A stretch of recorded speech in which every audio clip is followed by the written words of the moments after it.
Hari ini sekali lagi, hari ini berkaitan dengan ekologi. Jadi bukan etologi ya, tapi ekologi. Oke, saya slideshow terlebih dahulu. Sudah terlihat jelas? Ya, Pak. Ya, alhamdulillah ya. Jadi insya Allah mudah-mudahan hari ini kesampaian. Kita akan ngebahas soal nomor 42 sampai 46. Berarti ada total 5 soal ya. 5 soal masih berkaitan dengan soal OSK 2018 ya. Jadi Bapak fokuskan ke soal-soal OSK dari 2018 mungkin sudah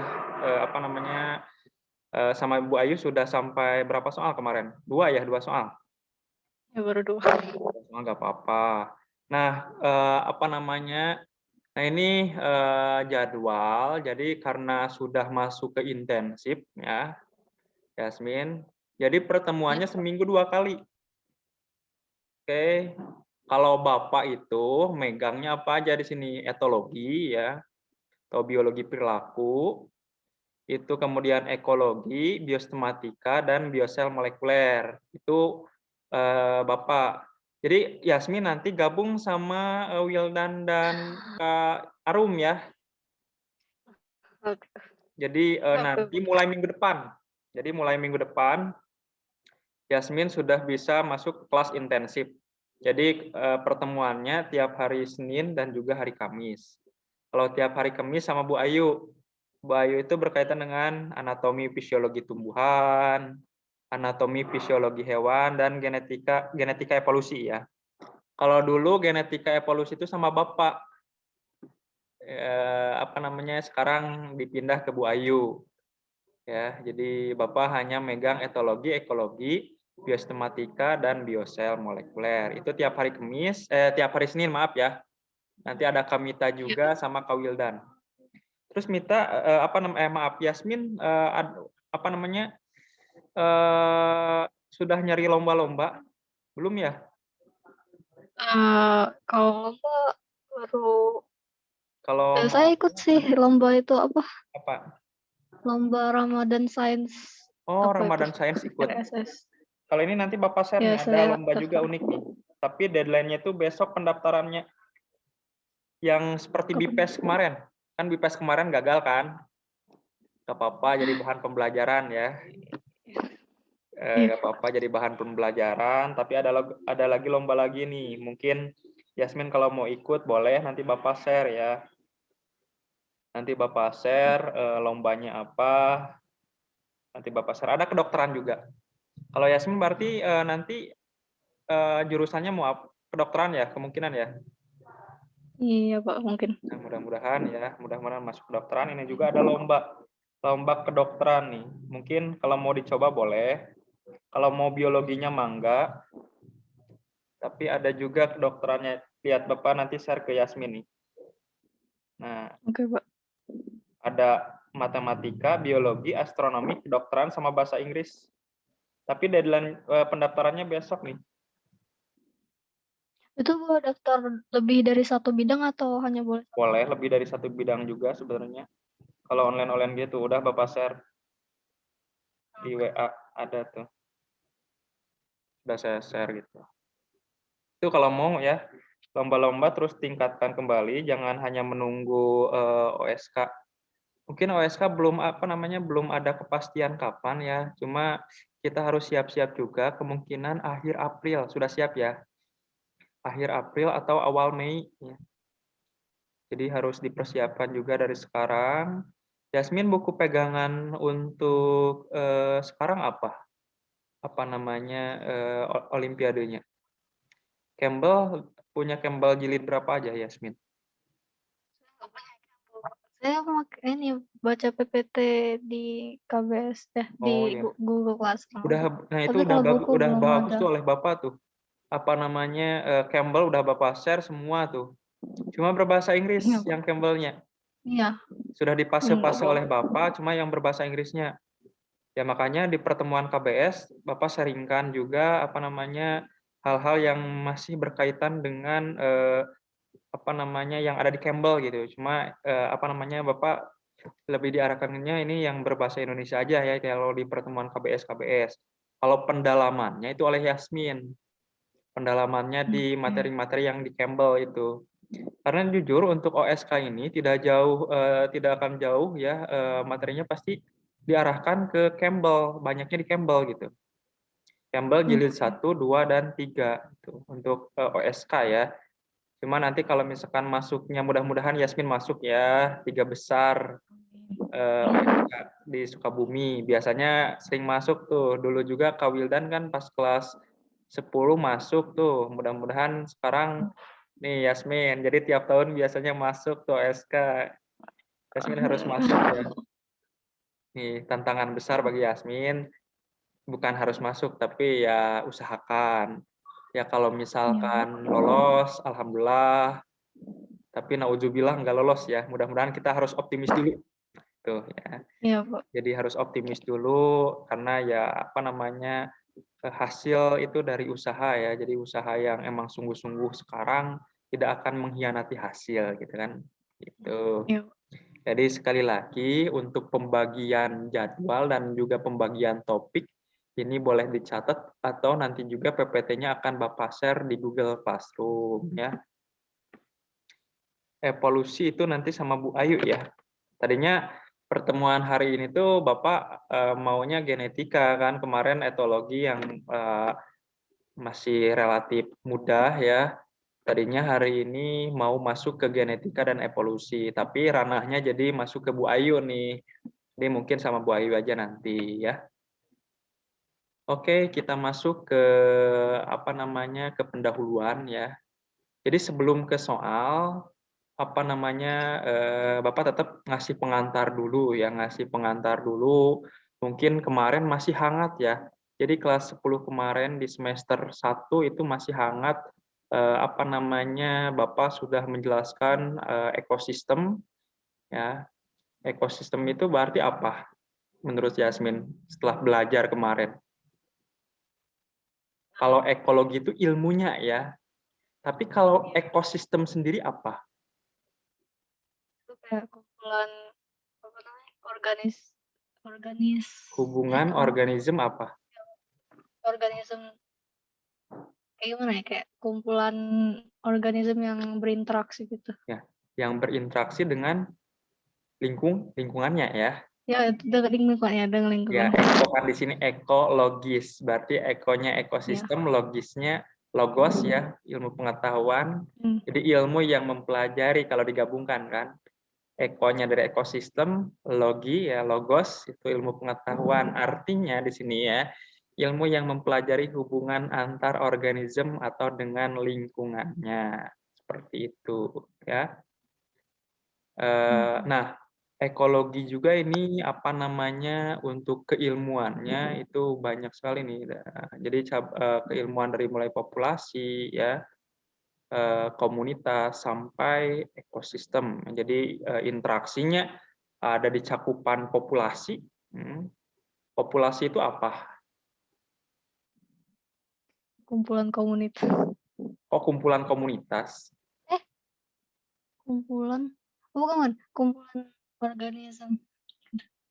Populasi itu apa? Ada populasi, ada komunitas. Hmm. Apa ya?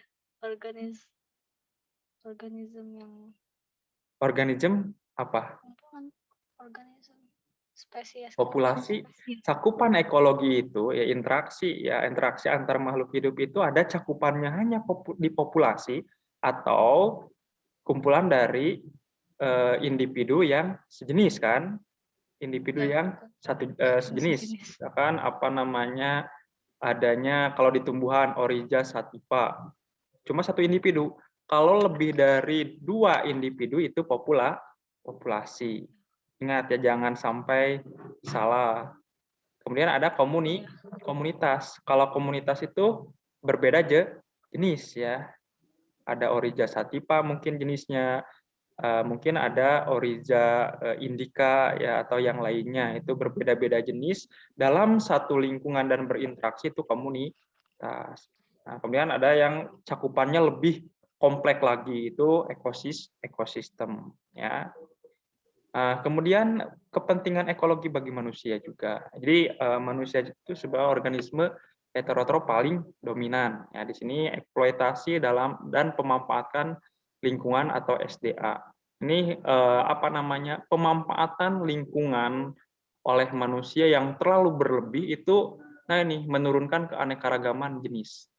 Ya, mungkin ini tantangan buat kita ya, apa namanya, sehingga kita di lingkungan ya, atau di lingkungan itu tidak merusak ya, tidak merusak lingkungan atau memanfaatkan apa namanya keanekaragaman yang ada di sekitar itu realistis. Kalau realistis itu tidak berlebihan ya, artinya tidak sampai menurunkan keanekaragaman jenis. Nah, itu ya. Jadi ini berkaitan dengan urgensi ekologi, ya ini berarti tantangan kita nih, menjaga kelestarian SDA dan juga memelihara lingkungan hidup. Ini sih kepentingan ekologi itu tolak ukur ini, menjaga kelestarian sumber daya alam ya dan memelihara lingkungan hidup. Itu sebenarnya ini hanya apa namanya, masih pengantar berkaitan dengan ekologi. Masih ngeh berarti ya, sekarang ngeh ya.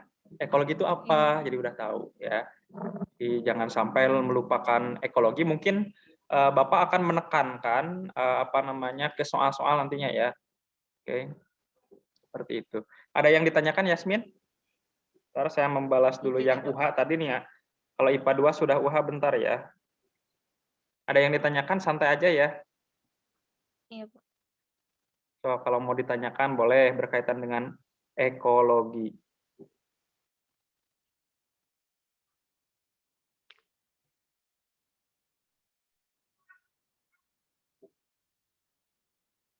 Ada yang ditanyakan?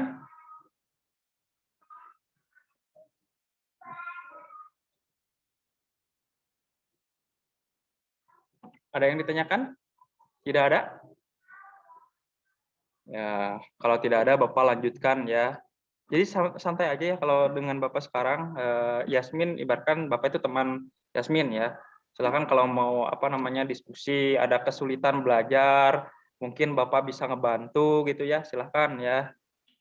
Pak, saya susah untuk apa namanya memahami istilah-istilah. Boleh sekarang ya, silakan apa istilah apa yang oleh Yasmin kurang dipahami. Mungkin kita sharing saja sekarang gitu ya. Jadi apa namanya, mungkin Bapak ngedidik Yasmin untuk banyak belajar mandiri ya, dengan banyak membaca, insya Allah ya pemahaman Yasmin akan berkembang terus ya. Oke, ini dasar-dasar dari ekologi itu sendiri, ini mulai mendetail ya, ini mungkin sudah Bapak sampaikan sebelumnya di kelas 10, hanya Bapak mengingatkan bahwa ekologi itu tadi ya, berasal dari kata oikos. Itu oikos itu ini rumah ya, rumah atau tempat tinggal. Ya, atau ekosistem itu tempat tinggalnya. Ya. Ada logos tadi, telaah atau studi. Tadi artinya apa? Ekologi itu ilmu tentang rumah. Itu singkatnya ya. Ilmu tentang rumah. Nah, kalau di rumah itu, rumah itu berarti tempat tinggal organisme. Artinya kalau tempat tinggal organisme di sana ada interaksi ya, interaksi dengan lingkungan gitu. Itu seperti itu ya. Ini secara harfiahnya ya, ini bisa dibaca sendiri oleh Yasmin, silahkan ya. Kita lanjut aja ya, ini hanya pendahuluan, hanya basic-basic berkaitan dengan ekologi ya. Tidak jauh dengan ilmu lingkungan, ada istilah ilmu lingkungan pasti berkaitan dengan ekologi ya. Terus Pak, kalau etologi berkaitan nggak dengan ekologi kemarin Yasmin? Kalau dikaitkan dengan etologi, berpengaruh nggak dengan ekologi? Kan ada interaksi makhluk hidup dengan lingkungannya, contohnya. Tapi jenis interaksi itu kan ada interaksi makhluk hidup dengan makhluk hidup, biotik dengan biotik, kan pernah yang mempelajari itu ya? Ada biotik dengan biotik. Nah, kalau interaksi biotik dengan biotik, mungkin di sana apa namanya bukan hanya ekologi juga ya, etologi juga berperan. Adanya sifat misalkan ya, hormon tertentu yang dikeluarkan untuk mempengaruhi mangsanya pas kemarin kita belajar ya, atau hormon tertentu yang mempengaruhi supaya adanya rangsangan biologis misalkan gitu. Rangsangan biologis itu kan perilaku kawin dan lain sebagainya. Ini saling berkaitan ya, saling berkaitan antara ekologi dan etologi. Kalau etologi relatif ke arah sifatnya ya. Kalau ekologi ini interaksi ya, interaksi dengan lingkungan terutama. Kalau difokuskan tuh interaksi dengan lingkungannya ya. Sampai di sini ada yang ditanyakan Yasmin? Tidak, Pak. Jadi ini kalau Yasmin mau mempelajari atau memperdalam ilmu lingkungan ini sebagai dasarnya ya. Misalkan Yasmin nanti S1-nya mau ilmu lingkungan. Kalau tidak mengetahui ekologi itu akan susah mempelajari lingkungan. Ya, karena basic mempelajari lingkungan itu di ekologinya gitu. Kalau ekologinya tidak dipelajari akan susah mempelajari ilmu lingkungan. Oke. Nah, ini pembagian ekologi, masih ingat Yasmin ini? Ada autekologi ya. Kalau autekologi masih ingat mungkin ya. Jadi mempelajari satu jenis organisme dan interaksinya dengan lingkungannya. Di kalau ini, nah ini kata kunci, ingat ya, kata kuncinya di sini hanya satu jenis organisme ya, jenis organisme beserta interaksi dengan lingkungannya. Ya, kalau tidak ada interaksi dengan lingkungan bukan ekologi ya, karena adanya interaksi dengan lingkungan ini ya disebut ekologi. Nah, tapi kata kuncinya di sini. Kalau autekologi itu satu jenis organisme, Bapak hanya mengingatkan pelajaran yang dulu ya. Nah, kalau sinekologi, nah ini berbagai kelompok organisme ya, sebagai satuan yang saling berinteraksi dalam satu daerah tertentu. Bedanya di sini, kalau autekologi ini satu jenis organisme, kalau sinekologi, nah ini berbagai kelompok ya, berbagai kelompok organisme. Nah, kemudian, nah ini pembagian ekologi berdasarkan habitat. Nah, ada berdasar habitat itu tempatnya ya, tempat makhluk hidup itu tinggal maksudnya ya.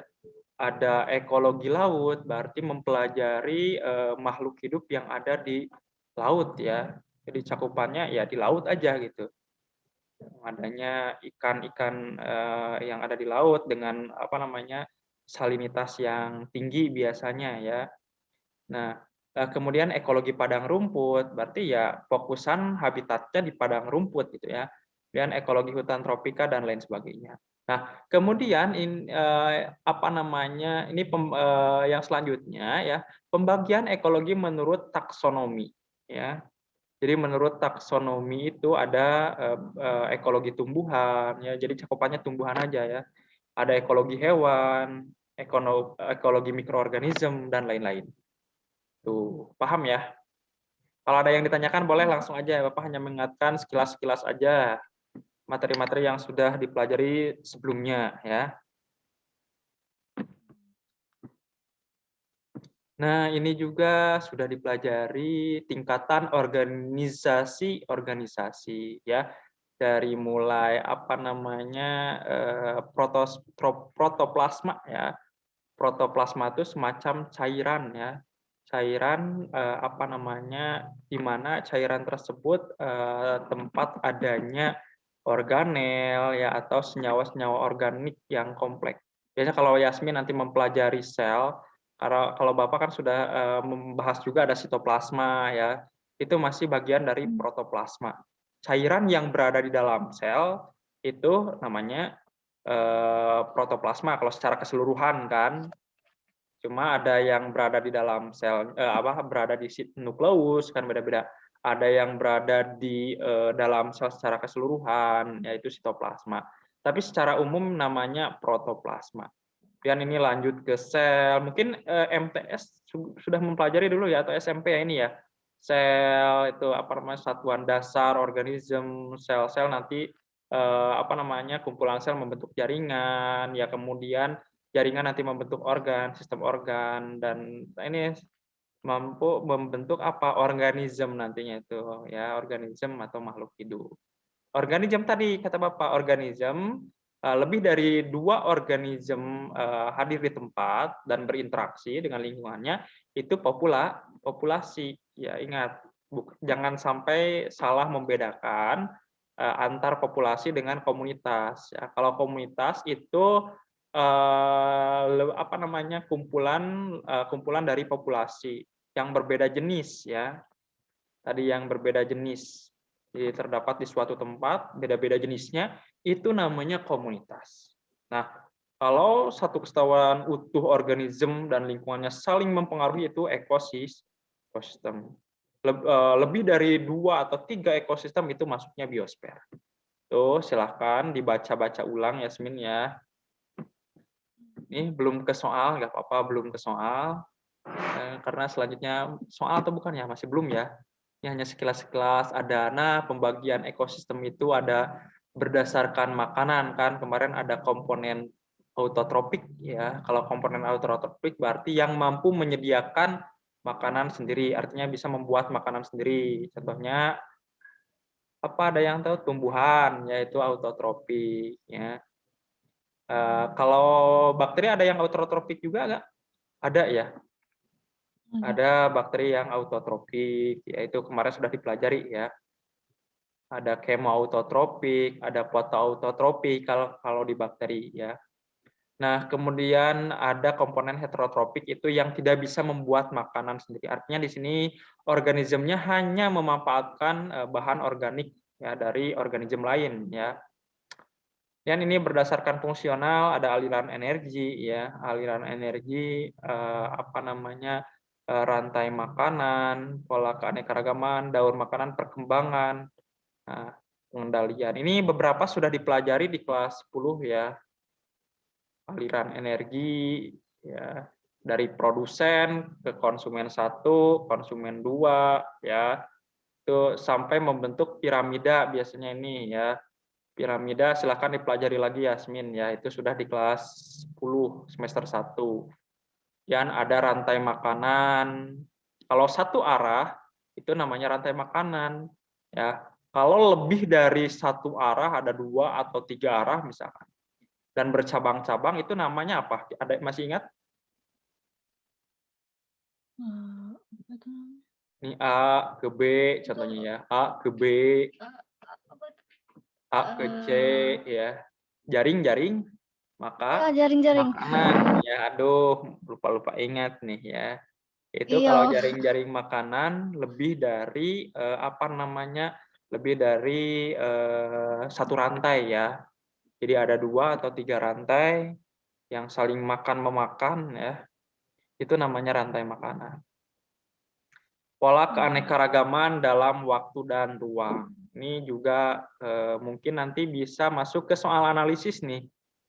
Pola keanekaragaman dalam waktu dan ruang. Jadi melihat keanekaragaman suatu makhluk hidup ini yang biasanya muncul di soal olimpiade ya. Kita melihat suatu pola keanekaragaman di suatu tempat, nanti kita dituntut untuk menganalisis pola keanekaragaman tersebut ya, spesies tersebut apa namanya di suatu tempat apakah ada atau tidak misalkan di suatu tempat tersebut, dibandingkan di tempat lain ada atau tidak, dan nanti akan terbentuklah grafik. Nah, grafik tersebut yang biasanya dianalisis di soal-soal ya, membentuk grafik seperti ini misalkan. Ini apa namanya ditemukan di apa namanya daerah ini, misalkan ada berapa jenis nih ditemukannya ya. Seperti ini nanti akan membentuk grafik dan nanti Yasmin dituntut untuk menganalisis grafik tersebut ya. Ini yang biasanya muncul di soal-soal olimpiade. Kemudian daur makanan atau geokimia juga. Ini sudah dipelajari ya. Daur air ya, karbon, fosfor, sulfur, ya, itu sudah dipelajari di kelas 10. Mungkin yang belum dipelajari berkaitan dengan perkembangan ya, perkembangan dan arah evolusi ya. Bagaimana faktor luar atau faktor internal bisa mempengaruhi suatu keanekaragaman, misalkan itu. Bagaimanakah faktor eksternal bisa mempengaruhi keanekaragaman? Nah, itu ya di sini nih. Kalau di kelas 10 itu hanya mempelajari ini nih, aliran energi, rantai makanan, dan daur makanan ya. Tidak mempelajari ke arah pola keanekaragamannya ya, perkembangan dan evolusinya dan juga pengendalian. Nah, mungkin untuk KBS itu Bapak tekankan ke arah perkembangan dan evolusi. Jadi ditekankan kalau kelas 10 kemarin kan hanya mempelajari apa namanya faktor abiotik, faktor biotik. Nah, sekarang kita pelajari bagaimanakah faktor abiotik itu bisa mempengaruhi apa namanya suatu makhluk hidup ya yang akhirnya nanti berevolusi misalkan. Itu unik nanti untuk dipelajari ya. Ya, kemudian berkaitan dengan pengendalian, apa pengendalian? Contohnya pengendalian spesies invasif. Masih ingat spesies invasif itu apa? Spesies yang masuk ke daerah lokal. Ya, spesies yang masuk ke daerah lokal ya, atau spesies asing lah, spesies asing yang masuk Iya, ke daerah spesies. lokal. Itu bisa mempengaruhi keanekaragaman yang ada di wilayah tersebut atau enggak? Iya, sangat. Ya, nanti juga akan mengetahui ya, sangat mempengaruhi intinya. Dan juga tergantung spesies invasif tersebut ya, tergantung spesies invasif tersebut. Ada spesies invasif yang malah dia itu berkorelasi ya, atau bersimbiosis. Itu simbiosisnya malah menguntungkan. Nah, nanti dipelajari bagaimana spesies invasif itu mampu apa namanya mempengaruhinya yang positif ya, atau simbiosis yang positif, bukan malah yang negatif. Kita nanti pelajari ya. Nah, kemudian ada berdasarkan unsur penyusun ya, senyawa anorganik, karbon, nitrogen ya, fosfor, H2O air yang terlibat dalam daur materi ya utamanya. Masih ingat mungkin ya, di daur karbon ya, nitrogen. Kalau nitrogen apa proses daurnya masih ingat mungkin ya. Jangan sampai melupakan ya proses nitrifikasi ya, denitrifikasi atau tahapan awal fiksasi dulu kan, fiksasi, nitrifikasi ya, denitrifikasi itu jangan sampai lupa di sini ya. Mungkin di olimpiade itu lebih ke analisis nantinya ya. Daur nitrogen, daur karbon itu lebih ke analisis ujung-ujungnya. Dan ini senyawa-senyawa anorganik, terutama di daur materi nantinya. Kemudian yang B ada senyawa organik, ini yang sudah familiar ya. Protein, karbohidrat, lemak. Nah, mungkin kalau ke fisiologinya nanti ini dipelajari lebih dalam nih ya. Kalau di Bapak lebih tidak terlalu kompleks ya. Nitrogen nanti ujung-ujungnya jadi bahan pembentuk asam amino protein juga kan, dan lain sebagainya. Kemudian berkaitan dengan iklim ya. Iklim ini faktor apa namanya eksternal ya, faktor luar ya yang mempengaruhi keanekaragaman, pasti mempengaruhi ya. Habitat suatu tempat itu sangat dipengaruhi oleh iklim. Ini sangat berkaitan erat dengan ekologi. Produsen ya, autotropik tadi, konsumen, dan juga ini ada pengurai ya. Pengurai itu bakteri ya, dan lain sebagainya. Sampai di sini ada yang ditanyakan, Yasmin? Belum ke soal ya, Bapak hanya pengantar-pengantar sekilas aja dulu. Nah, coba analisis nih. Faktor internal dan eksternal. Yang Bapak tanyakan, bentar ya. Yang Bapak tanyakan di sini, faktor internal. Faktor internal dari ibu yang diturunkan ke anaknya, apa kira-kira? Kalau dilihat ini ibunya ya, ini anaknya. Apa aja, Yasmin?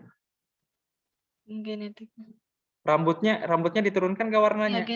Ya, Rambut ya. Rambutnya warna coklat. Ya, warnanya. Terus apa lagi? Eh, Bentuk hidungnya ya, dipengaruhi faktor internal. Kalau faktor iya, internal itu apa? Bapak pengen tahu gen ya, ya gen. hormon Sama. juga biasanya dipengaruhi oleh itu faktor internal juga biasanya gitu. Apalagi kira-kira ini faktor internal itu yang mempengaruhinya dari dalam ya, innate ya.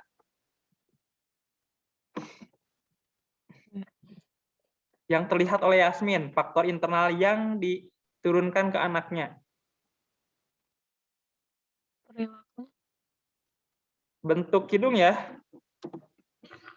Wah, Bentuk hidungnya mirip kan? iya, Diturunkan ya. Terus apa lagi? 3 lah, satu lagi. kulitnya. Kulitnya. Ya, Ya, kulit. Ya benar lah, kulit ya. Kulitnya gelap. Nah, yang susah coba faktor eksternal nih. Seperti apa ya di sini? Lingkungan. Faktor lingkungan atau faktor makanannya. Ya, itu yang kurang kelihatan di sini ya. Kira-kira yang terlihat oleh Yasmin faktor eksternal atau faktor luar yang mempengaruhi anaknya atau yang mempengaruhi ibunya, kira-kira apa nih? Anak atau ibunya yang tidak diturunkan secara innate. Kalau ibunya berarti oleh orang tuanya yang terlebih dahulu ya berarti ya.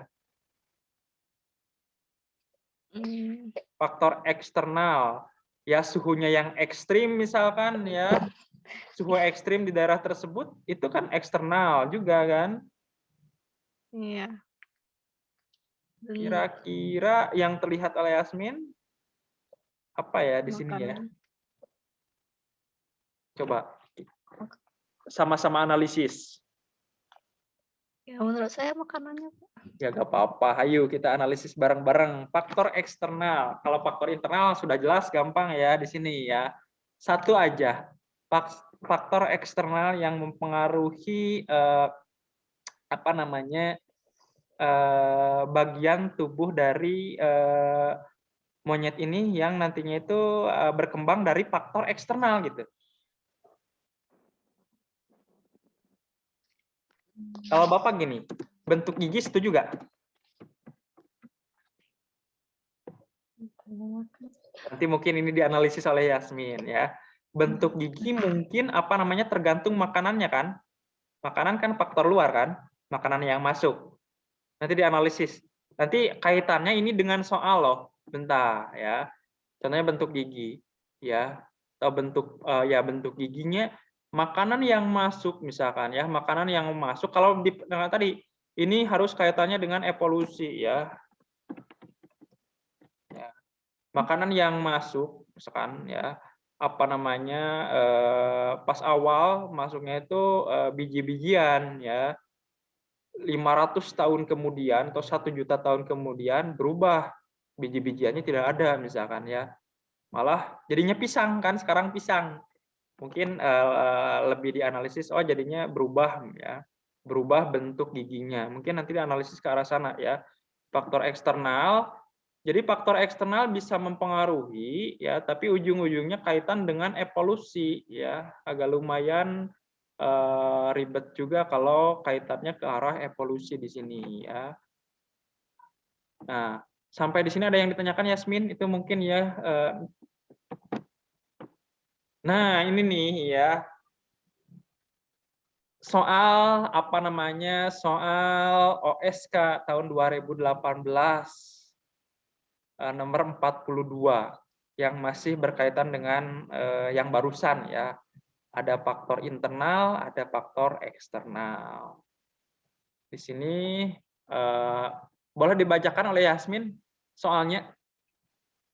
Dibaca. Ya. Lee merupakan seorang mahasiswa S2 biologi di Universitas Stanford.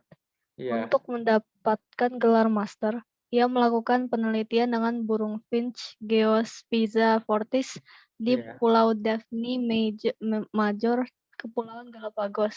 Ketebalan paruh dari kedua induk burung finch dan seluruh anakannya diukur. Pengukuran dilakukan pada tahun 1976 titik merah dan Iya. 1978 titik biru. Hasil pengukuran ditunjukkan sebagai berikut. Nah, Yasmin, kalau misalkan menemukan soal Olimpiade yang seperti ini, harus pintar-pintar menganalisis diagram seperti ini ya.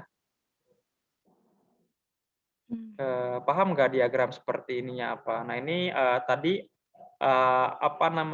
ketebalan dari paruh ya dalam milimeter. Ya, miliveren itu parental atau indukannya. Ini indukan, ini anakannya nih. Ini anakannya ya. Ini ketebalannya dalam milimeter ya. Kalau ini anakan, ini dari tahun ke tahun ya. Yang merah itu coba dicek ini tahun 1976, yang warna biru tahun 1978. Berarti ada rentan waktu di sini 2 tahun ya. Juga ya 78 sampai 78. Jadi diukur pas tahun 76 ketebalannya gini ya, misalkan 8 atau ada yang mendekati 8 ya, bukan mendekati ya, ini 8 di sini, mungkin di 8 di sini tebalannya 8, mungkin di sini nih 8,3 nih, ada di sini ada 8,3 juga. Nah, kemudian dilihat tahun 1978 ya. Jadi ini ada berapa ada berapa burung pik nih di sini nih yang dianalisis ya. 2, 3, 4 mungkin ya, 4 dari tahun ke tahun burung itu ya dianalisis ya, 4 burung itu dianalisis. Paham ya berarti kalau ada soal yang seperti ini. Nah, ini ketebalannya kelihatan ya, ketebalan kan kelihatan ya nanti kita akan dianalisis ini apakah induknya ya, ini induknya ya, induknya apakah menurun ke anaknya, ini anaknya, anak yang pertamanya ya, diukur terus ini indukan yang kedua, anakan yang kedua di sebelah sini, ini induk yang ketiga, anakannya dianalisis ke sini nih. Analisis yang pertama ya, coba dilihat. Ini rentangnya 8 di sini ya, 8 mm. 8 mm. Nah, pas dilihat, nah ini mungkin ada nih ya, ada di sini nih ya. Yang warna hijau itu jadinya grafiknya seperti ini ya. Kalau ditarik garis ke sini kan, nah ke sini kan, kalau ditarik garis kan, berarti sama aja. Sini juga. Artinya kalau ditarik garis lurus seperti ini, tarik garis lurus seperti ini ya, ini melambangkan adanya korelasi ya, antara induk ke anaknya. Paham ya? Kan ke sini kalau ditarik jadi garis lurus ke sini kan. Nah, paham ya? Sama yang 10 juga gini, ditarik ke sini. Tarik lagi ke bawah. Ya. Tapi agak lumayan susah, satu-satu kita harus ngukur. Oh, ini misalkan induknya yang warna merah nih, tahun 78. 76 ya, 76. Kemudian anakannya, oh ini kurang lebih ketebalannya relatif sama ya, 10 mm. 10 mm, kemudian kalau dilihat dari induknya 10, berapa ini? 10,1 misalkan. Oh ini kemungkinan diturunkan oleh faktor internal misalkan ya. Faktor eksternal diabaikan seperti itu. Paham nggak? Kalau faktor eksternal mungkin bentuk paruh yang tebalnya berbeda-beda mungkin dipengaruhi oleh makanannya kan? Paham nggak? Makanan mampu mempengaruhi si burung ini. Jadi makanan misalkan semakin tebal kulit biji, semakin tebal kulit biji mungkin akan mempengaruhi paruh burung ini ya, seperti itu. Oke, silahkan ya banyak-banyak menganalisis soal-soal yang seperti ini Yasmin ya. Iya. Kalau misalkan dianalisis ke soalnya benar salah gampang. Nah, di sini ya. Nah, metode tentukan apakah pernyataan berikut benar ya atau salah ya. Yang A, coba perhatikan, metode tersebut dapat digunakan untuk memperkirakan apakah suatu fenotip ya. Fenotip itu ingat yang tampak secara luar. Ya, ada istilah fenotip, ada istilah genotip ya. Kalau genotip itu genotip ya, gen, tidak tampak ya, genotip kan. Kalau fenotip warnanya kelihatan, oh warnanya merah ya. Paruhnya relatif tebal, kelihatan. Itu fenotip yang terlihat secara luar. Nah, jadi memperkirakan apakah suatu fenotip disebabkan oleh faktor eksternal atau faktor keturunan. Bisa dilihat, dicek ya. Tadi kata Bapak, kalau dimisalkan seperti ini Yasmin, coba perhatikan. Ketebalannya, anakannya ya, anakannya ketebalannya, oh ini apa namanya, 10. 10 kira-kira ke sini kalau ditarik garis ke sini kan. Set. Aduh, tidak pas nih. 10. Kita lihat yang indukannya. Oh, indukannya ke sini. 9,9 lah, hampir mirip, mendekati ya. Anakannya 10, ketebalan paruhnya ya, indukannya apa namanya 9 atau 9,9 ya. Artinya apa Yasmin di sini ya, kemungkinan itu dipengaruhi oleh faktor keturunan ya. Faktor eksternalnya hanya 0,1 ya. Jadi yang mempengaruhi bentuk paruh secara luar dari faktor eksternal itu hanya 0,1.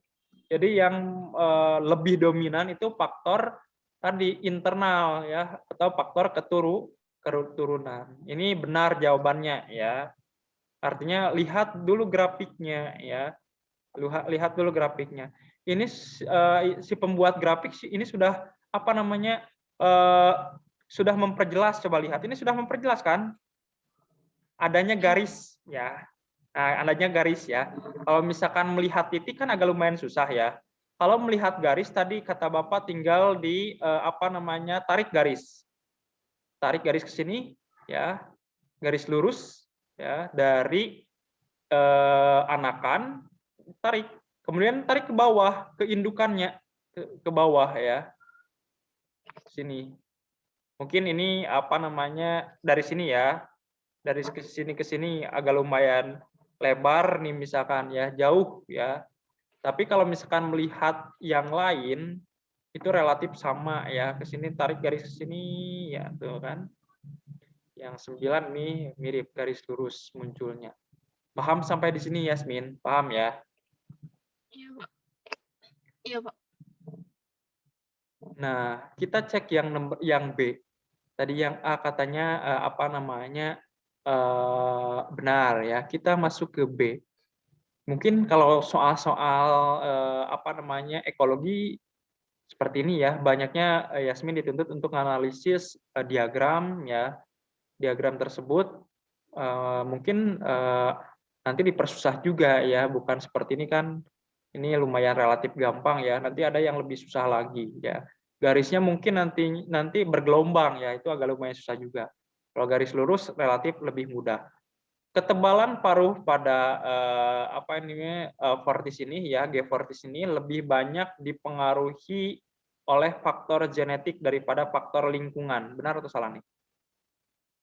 Oh, Pak. Enggak saya. Tadi ya, kata misal ini nih, ketebalan paruhnya anakan 10.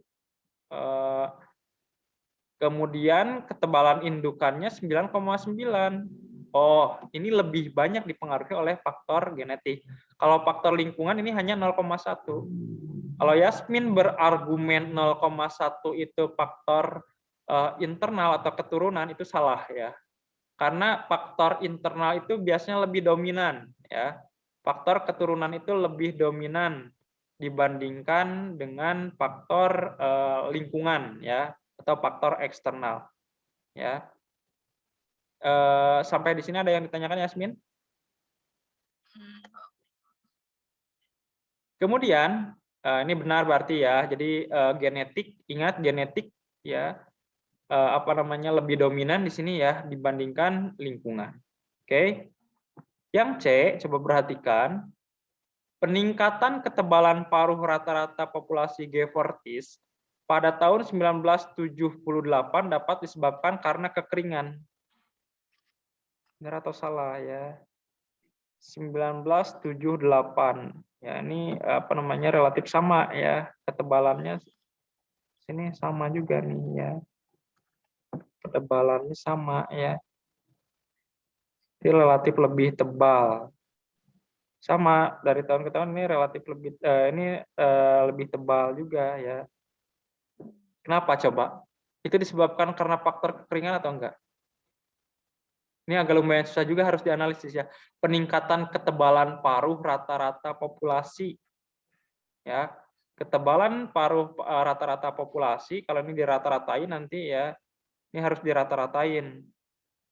11, 10, 9, 8, ini rata-ratain berapa? Nanti dianalisis apa namanya adanya peningkatan ketebalan pada tahun 1978. Ini kalau dianalisis, kalau misalnya tadi kata Bapak di awal, kalau faktor makanan ya, kalau faktor makanan si burung ini makannya biji-bijian, pada musim kemarau itu relatif lebih tebal biji-bijian tersebut, artinya di sini akan terjadinya peningkatan ketebalan paruh dong ya.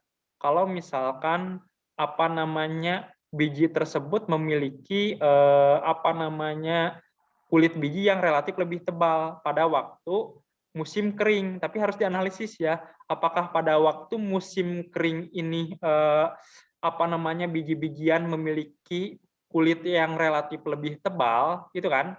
Kalau pas waktu kekeringan, apa namanya biji-bijian memiliki apa namanya kulit yang relatif lebih tebal, artinya di sini adanya peningkatan paruh. Paham nggak? Jadi peningkatan paruh ini ya, ketebalan paruh ini bisa diakibatkan faktor makanan. Biji-bijian yang memiliki apa namanya kulit yang relatif lebih tebal itu akan mempengaruhi ketebalan paruh. Ini harus banyak baca ya. Harus banyak baca loh ya. Bukan hanya analisis, harus banyak baca. Ya, ya benar ya. Kalau pas waktu kekeringan, biasanya kulit biji-bijian itu relatif lebih tebal. Artinya di sini harus ada peningkatan ketebalan paruh dong. Paham kan? Supaya bisa membuka apa namanya cangkang biji tersebut atau kulit biji tersebut. Makanya di sini harus adanya peningkatan ketebalan paruh. Ya. Tapi ini harus banyak baca juga Yasmin. Silahkan dibaca apa namanya korelasi antara bentuk paruh dengan apa namanya ketebalan biji. Nah, cari lagi ketebalan biji pas waktu musim kering, apakah memiliki ketebalan yang relatif lebih besar ya, atau sebaliknya gitu ya. Ini ya dianalisis, ini benar juga ya menurut Bapak ya. Silahkan banyak baca ya. Kemudian yang D, ini jelas ya, jika korelasi pengukuran tadi ya, antara induk dengan anakan memiliki kemiripan atau istilahnya gradien ya, gradien 0,9 nih ya, maka karakter tersebut ditentukan sekitar 10% faktor lingkungan, benar atau salah? Kayak ini aja Yasmin, tinggal dianalisis ya.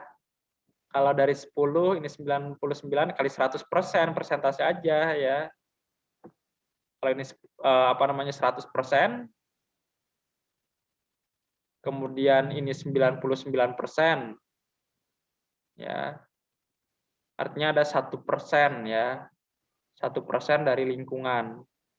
Ya. Nah, kalau di sini gimana? Kalau 0,9 gradiennya atau tingkat kemiripannya. Kali 10 aja ya. Sama aja. 90% misalkan. 90% Ya, tingkat kemiripannya 90% ya.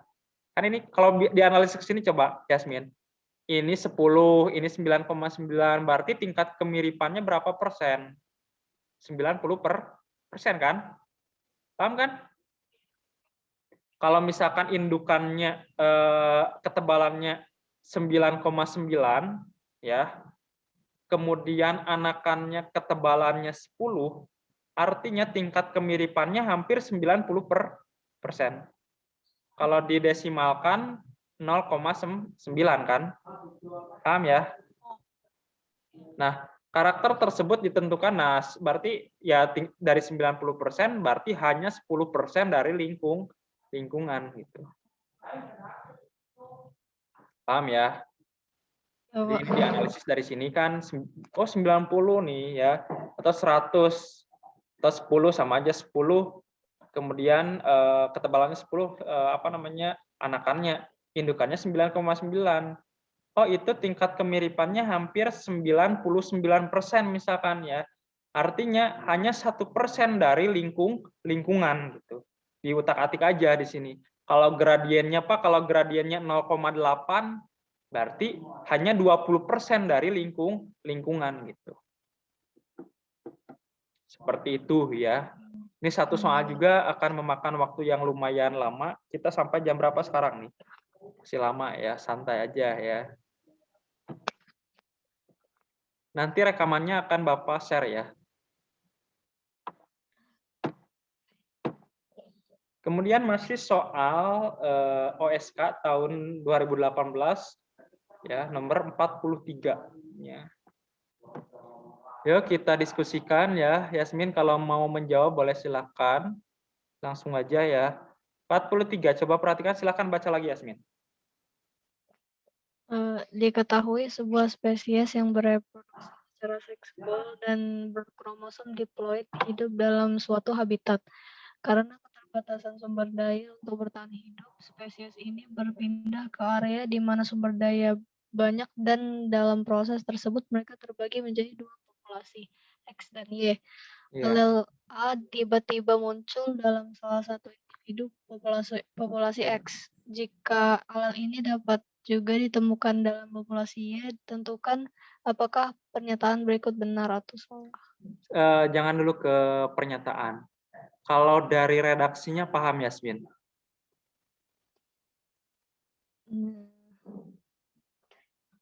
Ya, iya. Jadi kan ini di sini lihat coba. Karena keterbatasan sumber daya untuk hidup, nah, spesies ada yang berpindah. Nah, di sini ada berpindah ke area di mana sumber daya banyak. Jadi apa namanya? Kan di spesies tersebut ada dua di sini nih, ada dua populasi ya. Populasinya X dan Y berpindah ya. X dan Y itu berpindah ya. X dan Y ya, berpindah. Nah, alel A tiba-tiba muncul dalam salah satu individu X. Jadi sini alel A-nya ya, muncul di individu X. Kemudian jika alel ini dapat juga ditemukan pada populasi Y, ditemukan juga pada populasi Y. Ya. Alel A-nya ditemukan pada populasi Y. Ya. Nah, kita analisis. Berarti kalau misalkan antara alel ditemukan, ya, kira-kira coba perhatikan. Berarti di sini adanya perkawinan ya. Paham kan? Alel A ditemukan di X, alel A juga ditemukan di Y. Artinya di sini terjadinya perkawinan ya.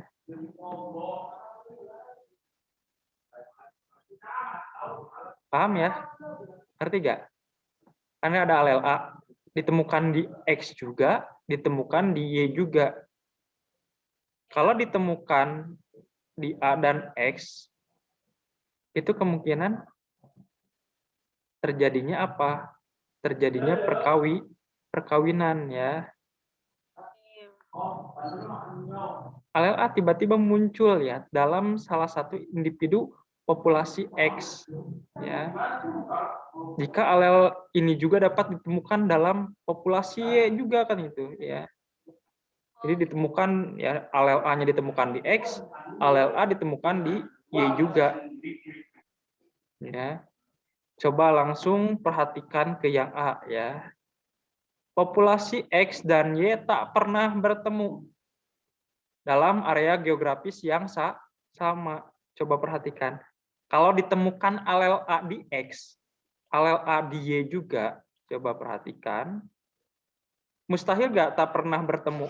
Harusnya Ya, pernah mustahil, bertemu, ya, harus pernah bertemu bertemu. ya. Kalau ditemukan alel A di X, alel A di Y juga, ini harusnya pernah ketemu ya di dalam geografis yang sama. Ini salah ya, karena kan alel A-nya ditemukan di X ya, alel A juga ditemukan di Y juga ya. Atau lebih gampang, kalau lebih gampang nanti menghasilkan keturunan di sini misalkan Z ya, keturunannya Z yang memiliki alel campuran ya. A1, A2 misalkan. AX, AY misalkan ya. AX, AY. Nantinya tuh kalau menghasilkan keturunan jadi AX, AY ya. Ini individu hasil anakannya kan hasil pencampuran ya. X dan Y gitu. Kemudian yang B, perhatikan. Populasi X dan Y memiliki perbedaan waktu kematangan reproduktif sehingga memiliki musim kawin yang berbeda. Kalau memiliki musim kawin yang berbeda, itu mustahil menghasilkan keturunan. Ya. Artinya ini salah juga ya. Waktu harusnya tidak memiliki perbedaan waktu kematangan ya. Tidak memiliki kalau memiliki perbedaan waktu kematangan reproduktif, misalkan musim kawinnya berbeda nih. Ya, musim kawinnya yang berbeda itu tidak akan menghasilkan keturunan ya di sini. Ya. Kemudian yang C, coba perhatikan. Keturunan yang berasal dari perkawinan individu populasi X dan individu populasi Y mati sebelum mencapai usia kematangan reproduktif. Kalau mati berarti keturunan yang dihasilkan itu apa namanya, fertil atau steril? Kemungkinan steril ya. Kalau fertil itu apa namanya, tidak akan mati kalau yang fertil ya, beda dengan yang steril biasanya gitu. Tuh. XY mati ya. Ini juga salah ya. Sebelum mencapai usia kematangan reproduktif. Salah ya. Karena X dan Y itu apa namanya, dua individu yang berbeda, ya kan tadi apa namanya, terbagi menjadi dua populasi yang berbeda, X dan Y. Artinya kalau dua populasi yang berbeda, mustahil ya keturunannya itu mati ya, mustahil. Ya, harusnya tidak steril dong, harusnya apa namanya, fertil dong ya, seperti itu. Keturunan yang dihasilkan dari X dan Y ini tidak akan mati dong gitu. Yang mati gimana Pak kalau yang mati ya? X dan Y menghasilkan Z. Z tiba-tiba kawin dengan X ini misalkan ya. Itu kemungkinan akan mati ya keturunannya gitu. Kalau tiba-tiba anakannya kawin dengan salah satu induknya gitu. Paham ya? Agak lumayan harus dicerna juga nih di sini. Kemudian yang D, coba perhatikan ya. Nah, keturunan yang berasal dari perkawinan individu populasi X ya dan individu populasi Y lebih memilih untuk kawin dengan individu populasi X. Waduh, tadi kata Bapak, kalau misalkan keturunannya kawin dengan indukannya, itu kemungkinan gimana? Mati ataupun menghasilkan keturunan yang steril ya. Steril itu ya keturunan yang tidak bisa menghasilkan keturunan lagi biasanya gitu ya.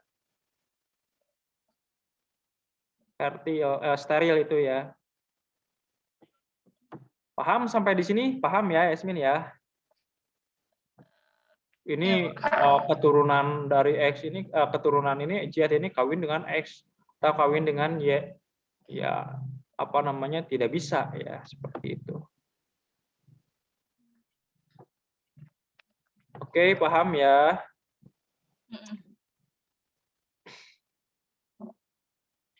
Atau lebih jelas tuh nanti kita akan bahas, tapi mungkin waktunya tidak akan cukup berkaitan dengan spesiasi ya.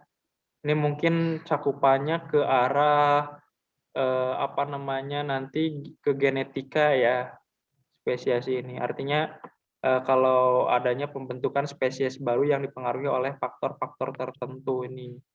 Spesiasi mungkin Bapak singgungnya ke arah ekologinya ya. Kalau ke arah evolusinya mungkin nanti banyak bicaranya sama Bu Ayu ya. Mungkin Bapak penekanannya ke arah ekologinya aja ya. Oke, Yasmin. Seperti ini nih. Ada beberapa spesies di sini ya. Aduh. Mana susah banget ya. Nah, bentar ya. Nah, ada yang disebut sebagai allopathic. Ini istilah-istilah yang biasa muncul di evolusi, tapi Bapak pendekatannya ke arah ekologi ya. Kalau evolusinya mungkin nanti sama Bu Ayu. Ada peripatric, ada parapatric, ada simpatric ya. Coba Yasmin kalau dianalisis bisa nggak? Bisa coba analisis nih ya. Ini populasi asli ya, semuanya sama ya. Antara allopathic, peripatric, parapatric, dan simpatric itu semuanya sama. Kemudian coba lihat yang kedua nih, tahap awal spesiasi atau terbentuknya spesies baru itu gimana, Pak? Nah, di sini apa namanya adanya terbentuk barrier. Ya, jadi di suatu kawasan, contohnya muncul sungai ya, sungai yang memisahkan kedua populasi yang awalnya. Ya, atau munculnya apa namanya dipisahkan oleh apa namanya jembatan atau gunung ya, gunung mungkin muncul tiba-tiba ya, atau muncul tadi sungai yang lebih realistis itu sungai ya, sungai yang besar muncul yang memisahkan antara dua kelompok ya, terbentuk barrier seperti ini ya. Ada yang memasuki apa namanya habitat baru nih, memasuki habitat baru, tidak jauh di sini ya, ini apa namanya habitat aslinya mungkin berpindah ke apa namanya ke habitat yang baru, tapi biasanya tidak jauh dari habitat asli. Nah, kemudian ini yang peripatrik ya. Ada yang parapatrik. Kalau parapatrik itu apa namanya memasuki habitat yang baru masih di kawasan habitat yang lama. Ya. Jadi suatu populasi apa namanya dari suatu populasi yang besar, populasi kecilnya memasuki habitat yang baru, tapi apa namanya tapi masih berada di ruang lingkup populasi atau habitat yang awalnya gitu. Itu yang parapatrik. Kalau peripatrik itu berada di kawasan yang berbeda dengan habitat yang awalnya gitu. Nah, ada juga yang terakhir ini perubahan genetik. Jadi masih di suatu apa namanya habitat asli. Jadi di habitat asli tersebut adanya sebagian kecil dari populasi yang mengalami perubahan genetik ya. Nah, mungkin kan tahapan di sini kan adanya evolusi reproduksi isolasi ya. Isolasi reproduksi artinya apa namanya spesies A di sini ya dengan spesies B tidak bisa bertemu dong, paham ya? Sama juga yang diisolasi di habitat baru A dengan B tidak bisa ketemu. Ya, ini mungkin bisa ketemu ya, cuma apa namanya relatif lebih lama spesies B itu di habitat yang baru tapi masih berada di ruang lingkup habitat lama ya. Kalau di sini apa namanya perubahan genetik itu relatif lebih terus-menerus di di populasi tertentu sampai-sampai tidak apa namanya tidak berinteraksi dengan spesies yang lainnya gitu di sini. Jadi ini A yang terluar, yang hijau A, yang kuningnya yang B ya. Nah, terbentuknya spesies baru gimana Pak? Ya, nih di sini apa namanya spesies A, B bertemu ya, tiba-tiba menghasilkan suatu keturunan, keturunannya spesiesnya spesies baru mungkin di sini ya. Jadi ini A ya, ini A, B ya, A dan B dia bertemu ya, bertemu kembali ya. Kalau bertemu kembali artinya apa namanya?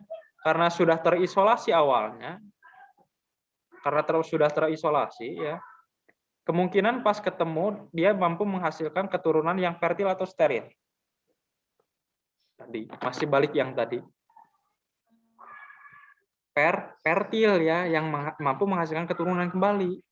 Kalau A, B ketemu dan menghasilkan spesies baru, ya, ini kemungkinan karena kedua populasi tersebut jadi berbeda akibat terisolasi, ya, itu kemungkinan menghasilkan spesies baru, ya. Ini juga sama yang A, B bertemu, kawin nantinya, ya, menghasilkan spesies baru, sama, ya, yang lain pun di sini sama, ya, yang parapatrik dan simpatrik. Mungkin apa namanya, Yasmin analisisnya ke sini ya. Kalau alopatrik itu terbentuk barrier ya, terbentuknya spesies baru itu akibat terbentuk barrier. Kalau peripatrik itu memasuki habitat baru ya, di luar habitat aslinya. Kalau parapatrik itu memasuki habitat yang baru masih di ruang lingkup habitat aslinya. Kalau yang simpatrik itu hanya perubahan genetik di suatu populasi di kawasan tersebut. Paham ya? Kemudian sisanya silahkan Yasmin apa namanya pelajari sendiri, ini berkaitan dengan isolasi reproduksi. Ini ada isolasi ekogeografis ya. Masih apa namanya di sini ya. Masih yang simpatrik nih di sini ya, simpatrik, ada isolasi habitat ya. Nah, isolasi habitat, kalau isolasi ekogeografis itu pemisahan kedua spesies simpatrik ya. Jadi kalau misalkan yang tadi ada alopatrik, peripatrik, parapatrik dan simpatrik yang mengalami perubahan genetik di suatu kawasannya, jadi Bapak menekankannya ke simpatrik dulu di sini ya. Ya ada isolasi namanya ekogeografis. Pemisahan kedua spesies simpatrik, nah dipisahkan nih, perubahan genetik dipisahkan karena lingkungan yang berbeda dan masing-masing hanya dapat berkembang biak di lingkungan sendiri. Ya. Kemudian ada isolasi habitat. Ini disebabkan karena kedua spesies simpatrik ini tidak saling bertemu nih. Ya, terhalang oleh faktor perbedaan habitat katanya. Ya.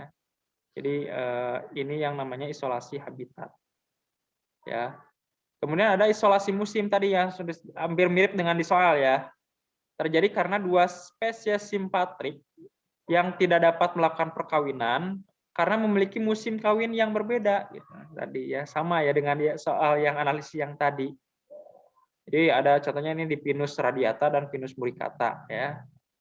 Ini namanya isolasi musim. Karena ada isolasi perilaku ya karena perbedaan tingkah laku ini. Tingkah laku saat melakukan perkawinan. Tidak bisa melakukan perkawinan spesies simpatrik tersebut akibat apa? Akibat beda perilaku. Jantannya seperti ini, ya perilaku kawinnya, betinanya seperti ini beda ya. Nah, itu tidak bisa melakukan perkawinan di sini. Kemudian ada isolasi mekanik ya. Ini dua spesies simpatrik saling bertemu ya. Tetapi di sini tidak dapat transfer gamet karena struktur anatomi alat reproduksi dari masing-masing individu berbeda. Gitu. Jadi dia bisa bertemu spesies simpatrik tersebut, tapi tidak bisa tidak bisa transfer gamet karena perbedaan anatominya gitu. Itu yang namanya mekanik ya, isolasi mekanik. Silakan dibaca-baca lagi Yasmin ya. Kemudian ada isolasi musim ya, terjadi karena perbedaan waktu pematangan gamet. Tadi sudah hampir mirip dengan di soal, ini dibaca-baca kembali ya. Jadi terjadinya beda waktu pematangan gamet, si jantan belum matang, betinanya sudah matang, harus dikawinkan ya. Tidak bisa misalkan ya, karena jantannya belum siap gitu, karena belum matang gametnya gitu. Itu yang namanya isolasi musim ya. Contohnya di sini apa namanya, fertilisasi silang karena kematangan reproduksi Pinus radiata terjadi pada awal Februari, sedangkan Pinus unicata terjadi pada akhir April, sehingga antar Pinus radiata dengan Pinus unicata itu tidak bisa dikawinkan ya, karena perbedaan waktu musim atau waktu perbedaan pematangan gametnya. Seperti itu, yaitu masih korelasi dengan soal yang tadi. Ini hampir mirip dengan soal yang sudah Bapak jelaskan pas kelas 10 nih dulu ya. Masih ingat Yasmin yang ini? Ya, Daur. Gambar di bawah ini adalah diagram yang menggambarkan siklus karbon. Jadi ini digabung oleh Bapak nih. Bukan oleh Bapak, ini soal ya. Jadi siklus karbon dan nitrogen digabungkan di dalam suatu ekosistem ya. Coba perhatikan ya. Perhatikan di sini gambar tersebut, ini kan karbon ya. Karbon ya, ini oleh vegetasi dimanfaatkan untuk apa? Proses fotosintesis ya oleh tumbuhan, ditransferkan lagi ya ke atmosfer ya. Itu gampang ya, itu dari atmosfer bisa ke karbon tersebut bisa ke vegetasi lagi gitu sama ya. Akibat penguapan karbon bisa dikeluarkan lagi gitu kan. Itu siklus karbon ya. Dan karbon bisa diuraikan ya nanti ya. Karbon ke tanah misalkan ya. Karbon ke tanah bagaimana prosesnya?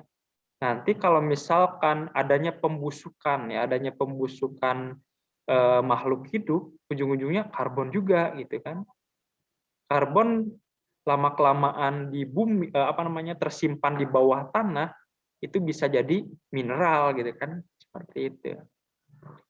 Itu untuk karbon, ini siklusnya sangat dalam sekali. Silahkan Kak Yasmin perdalam. Pak, bagaimana karbon yang mengendap di lautan nanti dimanfaatkan kan untuk apa Pak? Ya kan kalsium karbonat ya, pembentuk cangkangan siput-siput punya cangkang, atau gastropoda itu punya cangkang juga ya, cangkang tersebut disusun dari kalsium karbonat gitu kan tuh ya. Nanti karbon ke tanah kan ini ada kaitannya ke tanah juga gitu kan. Karbon ke tanah dari apa? Dari pembusukan tadi ya, makhluk hidup ya, organisme heterotrop juga gitu kan. Makhluk hidup autotrop, heterotrop sama. Kalau udah mati nanti karbon juga ujung-ujungnya ya. Ada karbon dan senyawa anorganik yang lainnya. Kalau nitrogen Pak bagaimana ya? Input nitrogen, proses fiksasinya ya. Bagaimana proses nitrifikasi ya, denitrifikasi nitrogen dialirkan lagi ke luar, itu denitrifikasi ya. Silakan Yasmin perdalam nanti proses fiksasi oleh bakteri apa, kan udah ya sama Bapak kemarin pas di pembelajaran bakteri ya. Nah, kita langsung ke pertanyaannya. Coba perhatikan pernyataannya. Tentukan apakah pernyataan berikut benar ya, benar atau salah. Yang A, karbon yang dilepaskan oleh tanah berasal dari organisme heterotrop. Karbon yang ke tanah.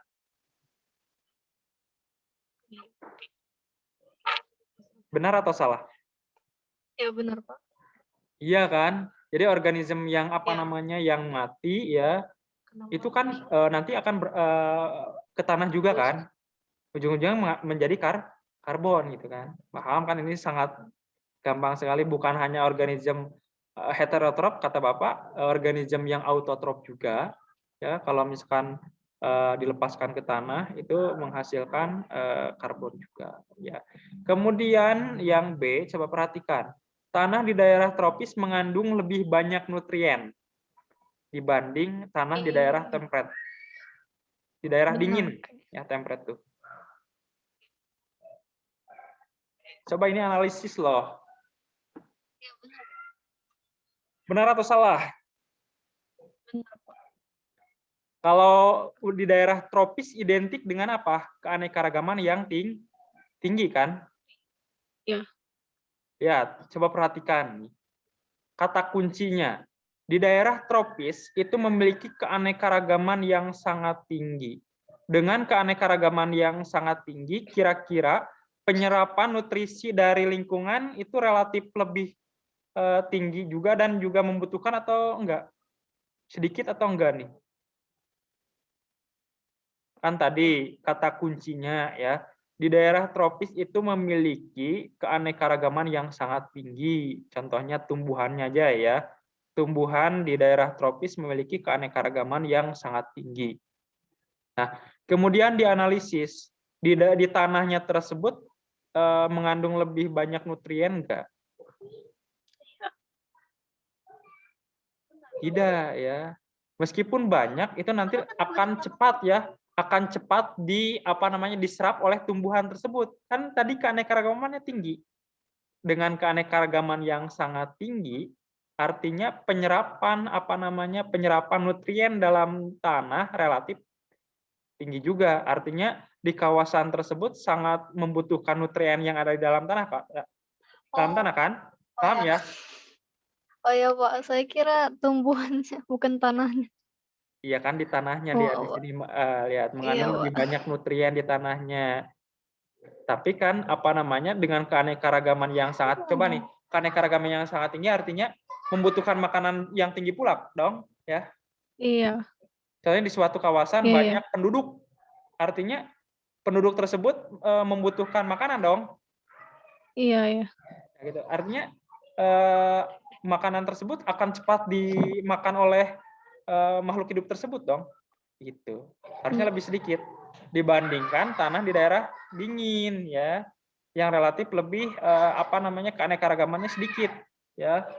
Keanekaragamannya sedikit artinya di daerah temperate ini penyerapan nutrien itu lebih sedikit dibandingkan di daerah tropis dengan keanekaragaman yang sangat tinggi.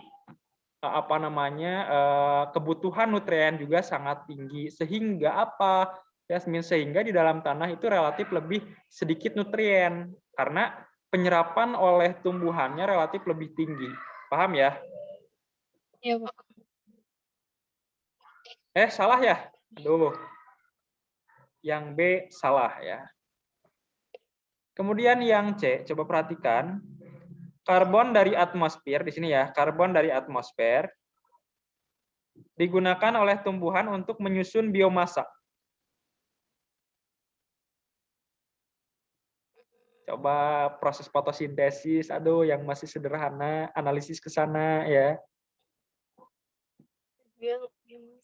Kan kalau misalkan pas proses fotosintesis, karbon dibutuhkan kan, CO2 kan?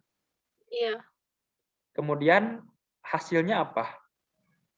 Glukosa ya, C6, Iya, glukosa. H12, O6 kan? Iya. C6H12O6 ini ya. Nanti kan C6H12O6 ya. Nanti akan disimpan ya, disimpan ke akar ya, ada yang ke batang, ada yang ke buah gitu kan. Ini kan Iya. menyusun biomasa. Oh ya. Paham ya? Iya, Pak. Kemudian yang D, coba perhatikan, ini masih tumbuhan. Nutrien berpindah dari tumbuhan ke tanah dalam bentuk serasah. Serasa itu apa, Pak? Kalau serasah itu ini ya, daun-daun yang sudah mati itu namanya serasah. Contohnya gini, ada pohon atau ada tumbuhan, kemudian apa namanya daunnya apa? Daunnya layu. Kalau layu kan ujung-ujungnya akan ke tanah kan? Itu yang namanya serasah. Jadi bagian dari apa namanya tumbuhan, semisal daun-daunan yang sudah apa namanya yang sudah mati nanti berjatuhan, itu namanya serasah. Itu ya. Kan banyak kalau pernah Yasmin main ke hutan, banyak daun-daunan di bawah. Iya, iya. Nah, itu yang namanya serasah ya. Jadi daun-daunan yang sudah mati ya itu berada di bawah, yaitu di tanah-tanah biasanya. Itu nanti bisa masuk ke nutrisinya itu bisa dari serasah tersebut atau enggak? Ke tanahnya. Nutrisi berpindah dari tumbuhan ke tanah dalam bentuk serasah. Benar, artinya pupuk organik kan? Kalau pupuk organik kan dari apa namanya dari serasah ya, dari serasah ke tanah itu bisa jadi pupuk kan? Itu sih maksudnya berpindah di sini artinya dari bagian tumbuhan ya dari bagian tumbuhan itu bisa jadi nutrien itu dari serasahnya itu ya seperti itu ya. Ini benar juga ya. Jadi benar, salah, benar, benar ya. Oke, sampai di sini ada yang ditanyakan Yasmin? 2 soal lagi ya. Nah, ini tadi ya siklus karbon jangan sampai apa namanya lupa Yasmin ya, proses respirasi dari tumbuhan ya, respirasi hewan, kemudian organisme yang mati nanti akan masuk ke tanah juga akan menyuplai karbon juga ya. Emisi pabrik karbon juga tersuplai ke lingkungan gitu ya. Proses fotosintesis yang membutuhkan apa namanya tadi CO2 ya, karbon juga salah satunya ya. Seperti itu ya. Silakan kemudian proses apa namanya fiksasi ya. Ini fiksasi ya nitrogen bebas yang ada di udara difiksasi ya menghasilkan amonia ya. Amonia tersebut nanti akan menjadi nitrit, prosesnya nitrifikasi ya. Nitrit jadi nitrat. Nah, nitrat ini yang diasimilasi atau diserap oleh tumbuhan ya. Dan nitrat ini ada bagian dari nitrogen yang dilepaskan lagi ke udara namanya denitrifikasi. Silakan ini dibaca-baca lagi Yasmin ya. Nah, kemudian soal yang selanjutnya. Aduh ya, 2 soal lagi ya. Populasi dapat tumbuh seperti pada grafik di bawah ini ya. Coba perhatikan. Ini ukuran populasi ya, N. Ini ukuran populasi, ini hubungan waktu. Jadi ada kaitannya, ada korelasi antara waktu dengan ukuran populasi. Semakin lama, coba lihat ukuran populasi ini di sini stagnan ya. Di sini, paham ya? Yasmin paham di sini. Jadi waktunya semakin lama ada yang B ini populasi yang B malah stagnan. Tapi kalau yang A semakin apa namanya semakin lama semakin tinggi di sini nih ya. Tinggi kemungkinan ke sini juga nih, tiba-tiba ke sini juga. Faktor apa ya nanti kita akan analisis. Coba perhatikan Yasmin, Bapak juga agak lumayan ngantuk sedikit, gak apa-apa ya. Tentukan apakah pernyataan berikut benar atau salah. Coba perhatikan. Yang A, grafik B menunjukkan bahwa sumber daya merupakan salah satu pembatas pertumbuhan populasi. Lihat, coba perhatikan yang B. Nah, sumber daya itu bisa contohnya makanan ya. Makanan bagi populasi tersebut. Contohnya seperti itu. Makanannya apa namanya? Itu jadi salah satu faktor pembatas pertumbuhan atau enggak yang B? Coba perhatikan. Ini stagnan, artinya jumlah makanan relatif lebih sedikit atau sama ya atau populasinya sama ya, kemudian jumlah makanan juga sama, artinya di sini kemungkinan terjadinya konflik ya, Ya. di sini. Kemudian nanti kemungkinan terjadi kematian, kemungkinan kalau makanannya, apa namanya, sedikit ya bahkan tidak ada, itu nanti kemungkinan kematian di sini. Nah, seperti ini benar ya. Artinya faktor sumber daya itu bisa mempengaruhi pertumbuhan populasi ini. Stagnan ya, makanannya relatif sedikit ya atau sama dengan jumlah populasi ya. Itu berarti sumber daya ini sangat mempengaruhi pertumbuhan. Jadi salah satu faktor pembatas pertumbuhan. Kemudian yang B, perhatikan ini gampang-gampang kok. Jika sumber daya tidak terbatas, maka populasi akan tumbuh secara eksponensial. Eksponensial atau logaritma ke atas kan? Paham ya? Ya, Pak. Berarti kalau misalkan jumlah makanannya banyak, pertumbuhan relatif lebih tinggi juga. Seperti ini. Iya. Ya, jadi populasi akan semakin banyak karena berkembang terus, berkembang biak, makanannya juga banyak ya. Proses perkembangbiakan tidak terganggu, ya pertumbuhannya akan relatif lebih tinggi ya, seperti fase eksponensial gini kan. Kalau eksponensial itu ke atas terus ya. Akibat faktor makanan tadi. Ya, ini benar juga ya. Kemudian yang C, setelah ini satu soal lagi ya, nomor 46. Ya, Pak. Faktor pembatas pertumbuhan populasi K ya. Populasi K yang ini ya, yang di sini populasi K ya. Akan sama dalam satu ekosistem.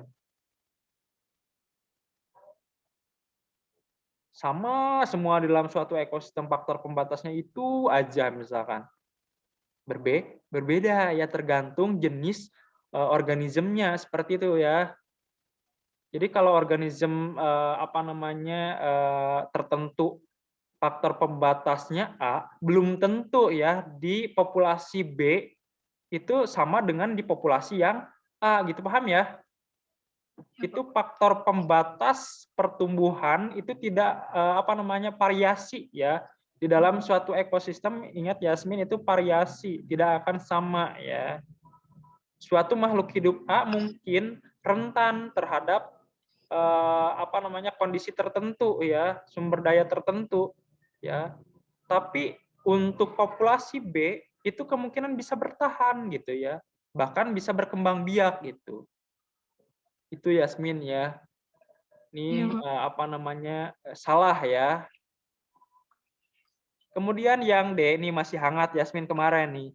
Bakteri yang tumbuh dalam satu cawan Petri yang disimpan selama 1 minggu tanpa penambahan medium. Waduh, tumbuh akan terus-menerus tumbuh sampai mencapai pertumbuhan eksponensial. Gini terus ya, tinggi terus. Benar atau salah nih? Tanpa adanya penambahan medium. Ya, salah. Hah? Salah karena nggak ada penambahan medium. Ya benar, salah ya, salah. Iya. Jawabannya salah. Karena kan kalau misalkan tidak adanya medium, fasenya seperti ini. Malah dead atau mati ya. Fase kematian turun drastis gitu ya. Paham ya? Silakan kalau ada yang ditanyakan, Ya, ini Pak. berarti salah juga ya. Yang D. Oke, kita berlanjut ke soal yang terakhir. Tenang Yasmin ya, soal yang terakhir. Enggak apa-apa, Pak. Nah, ini sama ya, harus diingat-ingat Yasmin. Yang kemarin ada fase Iya, Pak. lag, ini fase adaptasi ya. Ada eksponensial di mana kalau misalkan kalau bakteri ya, organismenya sudah memanfaatkan medium tersebut untuk pertumbuhannya di sini. Kemudian ketika mediumnya sedikit ya, nah masuk ke fase stasioner ya, artinya jumlah kematian dan jumlah pertumbuhan relatif sama. Nah, tiba-tiba mediumnya tidak ada sama sekali ya, kemungkinan fase death atau kematian di sini ya. Jadi semakin ke sini semakin kecil ya pertumbuhannya, bahkan tidak ada ya. Seperti itu, paham ya? Jangan Iya, Pak. sampai lupa teori-teori yang sudah Bapak jelaskan sebelumnya ya. Silakan jadi dasar, bahkan perdalam terus oleh Yasmin ya. Terakhir, ini gampang juga, masih ekologi ya. Jadi totalitas hari ini soal yang berkaitan ekologi tahun 2018 terkupas semua ya. Satu soal lagi. Nomor 46, ini salah satu jenis tumbuhan Acacia nilotica, adalah salah satu pohon yang termasuk tumbuhan invasif. Sebelumnya sudah Bapak jelaskan tumbuhan invasif itu tumbuhan Iya. apa ya, tumbuhan asing yang masuk ke tumbuhan domestik atau tumbuhan asli daerah tersebut. Di Taman Nasional Baluran di Jawa Timur. Mungkin Yasmin sudah pernah main ke taman ini ya. Belum? Sudah pernah? Enggak, Pak. Belum, Juga Pak. belum ya. Tumbuhan ini awalnya ditanam di beberapa kawasan. Namun saat ini tumbuh dengan sangat subur sehingga menginvasi. Menginvasi itu apa namanya? Istilahnya menguasai ya. Iya, menguasai. Menguasai padang rumput ya katanya, menguasai padang rumput yang merupakan habitat bagi banteng. Ya. Jadi di daerah tersebut banyaknya padang rumput ya, rumput. Tapi akibat adanya tumbuhan ini ya tiba-tiba menginvasi ya, menguasai padang rumput tersebut ya. Hewan ini selain menjadi pemakan bagian tumbuhan Acacia nilotica, jadi banteng ini pemakan tumbuhan Acacia nilotica juga ya, dan juga membantu penyebaran biji tumbuhan invasif ini. Jadi adanya penyebaran tumbuhan invasif Acacia nilotica ini dibantu juga oleh banteng ya. Seperti itu. Langsung aja ke pernyataannya Yasmin terakhir. Tentukan apakah pernyataan berikut benar atau salah gampang nih. Yang A, tumbuhan invasif di kawasan ini tidak akan mempengaruhi keanekaragaman ekosistem di padang rumput. Benar atau salah? Tidak akan mempengaruhi. Kan ingat, kalau tumbuhan invasif itu kemungkinan akan mempengaruhi keanekaragaman padang rumput ya. Kalau Bapak analisis ini nih, suatu tanaman Acacia nilotica yang memiliki kanopi, tahu kanopi? Gini nih, kanopi itu Bapak gambarkan seperti ada payung. Tahu payung? Ya tahu. Payung gini. Gini aja ya payung. Ini kanopi itu diibaratkan payungnya ya, tumbuhan memiliki kanopi yang lebar seperti itu. Di sini padang rumput. Ini rumput. Ya. Rumput nanti terpengaruhi gak dengan adanya tanaman ini misalkan, atau pohon akasia ini contohnya? Sangat dipengaruhi ya, yang tadinya penetrasi cahayanya tinggi ke padang rumput tiba-tiba terhalangi oleh kanopi ini gitu. Paham ya? Artinya akan mempengaruhi keanekaragaman ekosistem padang rumput. Atau malah dari daun akasia contohnya lain ya, dari daun Acacia nilotica ini mengeluarkan metabolit sekunder contohnya ya. Itu juga akan mempengaruhi keanekaragaman ekosistem padang rumput. Malah mati malah menjadi sedikit gitu. Paham ya? Kemudian yang B, coba perhatikan. Tumbuhan invasif ini dapat mengubah kondisi iklim mikro di padang rumput. Kalau ada iklim makro itu cakupannya luas besar ya, suatu kawasan tinggi, suatu kawasan yang relatif lebih luas. Ada iklim mikro di suatu kawasan yang relatif sempit kecil. Contohnya ini di padang rumput ya. Itu kemungkinan akan mempengaruhi kondisi iklimnya nggak? Kata Bapak tadi di awal ya. Awalnya penetrasi cahaya ke padang rumput itu relatif tinggi, akibat adanya tutupan atau kanopi ini ya, iklim di wilayah di wilayah padang rumput itu relatif akan lebih sejuk kan, akibat tertutup oleh tumbuhan invasif ini kan, seperti itu. Ini akan mengubah kondisi iklim mikronya, karena tadi tutupan dari kanopinya itu akan mempengaruhi ya, akan mempengaruhi padang rumput tersebut. Ini benar ya. Kemudian nih yang C, agak lumayan nih. Interaksi antara banteng dengan tumbuhan Acacia nilotica adalah herbivora dan mutualism. Herbivora itu apa? Mutualism itu kan, oh masa lupa, saling menguntung. Herbivore. Herbivore kan dia lihat pemakan bagian tumbuhan Acacia nilotica, pemakan. Herbivora memakan tumbuhan, kan ada herbivora. Ingat tuh waktu SMP ada herbivora, ada karnivora ya, ada omnivora ya, masih ingat ya, adalah herbivora. Dan mutualismnya ya pasti lihat banteng kan apa namanya membantu penyebaran biji ya. Iya. Dengan memakan tumbuhan Acacia nilotica, bisa dari apa namanya BAB-nya ya, itu di apa namanya biji-bijinya disebarkan gitu kan, seperti itu ya, atau yang lainnya ya. Mutualism ya apa tadi, hewannya mendapatkan makanan ya, apa kemudian tumbuhannya terbantu penyebaran biji gitu, paham ya? Ini benar ya. Kemudian yang D, coba perhatikan.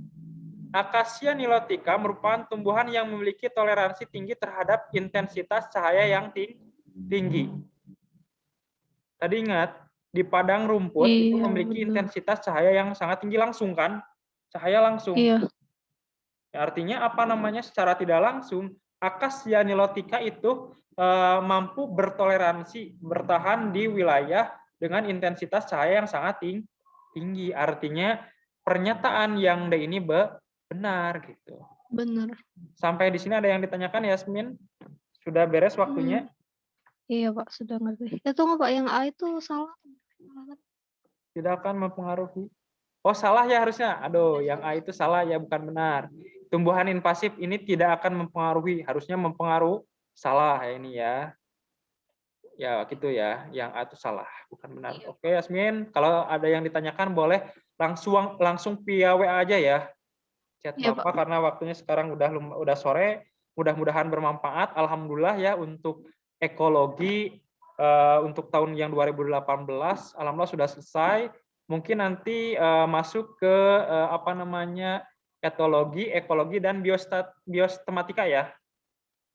Iya, Pak. Oke, terima kasih. Assalamualaikum warahmatullahi wabarakatuh. Waalaikumsalam warahmatullahi wabarakatuh. Makasih, Pak. Yuk, sama-sama ya. Ya, Pak. Saya izin live. Boleh langsung lab ya. Ya, makasih, Pak. Yuk.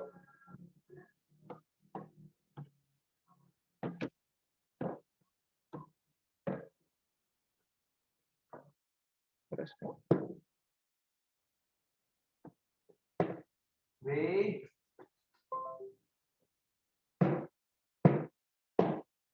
Belum ini belum